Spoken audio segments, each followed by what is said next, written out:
Good afternoon, UCF Knights. I'm Crystal Ruiz, and here's a quick look at what's making news on November 8th, 2017. Tickets are now on sale for the 2018 NFL Pro Bowl. The Pro Bowl is an all-star game for the NFL that takes place annually after playoffs and before the Super Bowl. The league's best players are returning to Camping World Stadium in January. Last year, the Pro Bowl made its way to Orlando with a sellout crowd of more than 60,000 fans. CEO of Florida Citrus Sports, Steve Hogan, says the event being back in the City Beautiful makes Orlando a major event city. When the NFL moves into your city and takes one of their staple events and says, hey, this works here and it's working well, I think that speaks volumes for what Orlando has become.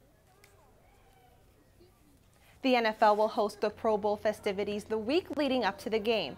Events are open to the public, including practices and a skills showdown. The NFL will announce the Pro Bowl players on December 19th.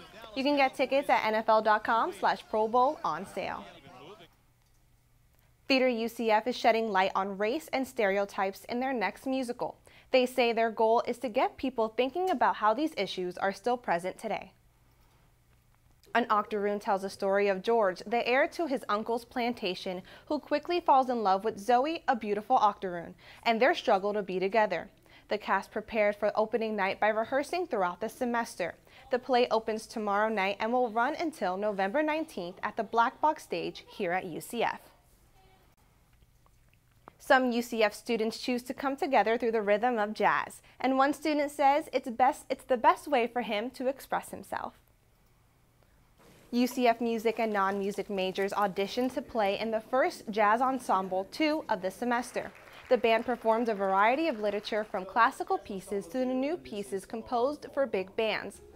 The ensemble were founded to give students experience in performing in different group formats. Robert Fayard, student and trumpet player, says jazz music is an important outlet for him. It's an outlet for me to just kind of express who I am and, do it in things other than words and just kind of communicate what I want to do and just a way to just be me. The UCF Department of Music's mission is to promote musical arts by providing the best education possible. This jazz ensemble plans to continue to perform locally and regionally before the end of the semester. We've all heard about how dangerous driving is, but what about distracted walking? The action might seem harmless, but can actually be very deadly. Reporter Hakeem Dixon has more on how this overlooked act can put your life at risk.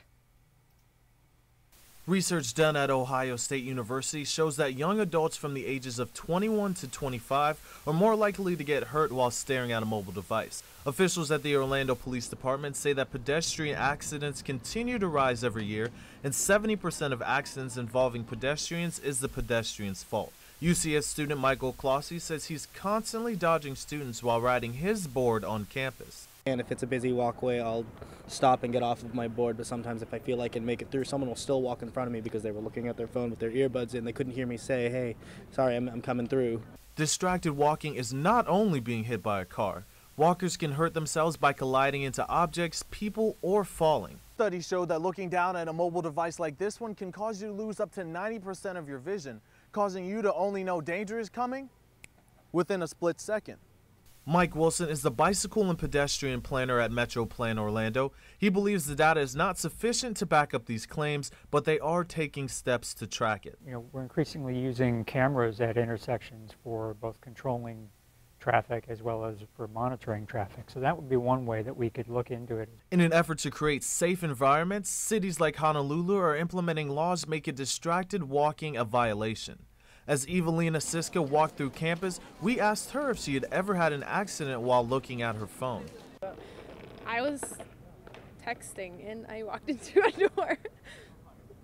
The main idea here is to keep your head up and watch where you're going. In Orlando, Hakeem Dixon, UCF Nightly News. Honolulu isn't the only place looking to crack down on distracted walking. Ontario private members are constructing a bill that will fine residents who text and walk across the street. The results are in for Orlando City Commissioners in District 1, 3, and 5. Incumbent Jim Gray reclaimed his seat in District 1. Robert Stewart won District 3 City Commissioner by a hair with just more than 50% of the votes, and Regina Hill reclaimed City Commissioner in District 5. And here's a quick look at our weather forecast for today. Currently, temperatures are standing at 83 degrees with a 0% chance of rain. Tonight, temperatures are expected to be at 68 degrees.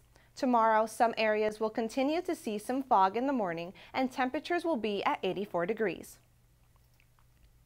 That's all the time we have for now. Be sure to check out our newscast on Friday at 1 p.m. on Spectrum Channel 734. I'm Crystal Ruiz. Thanks for watching and have a great day.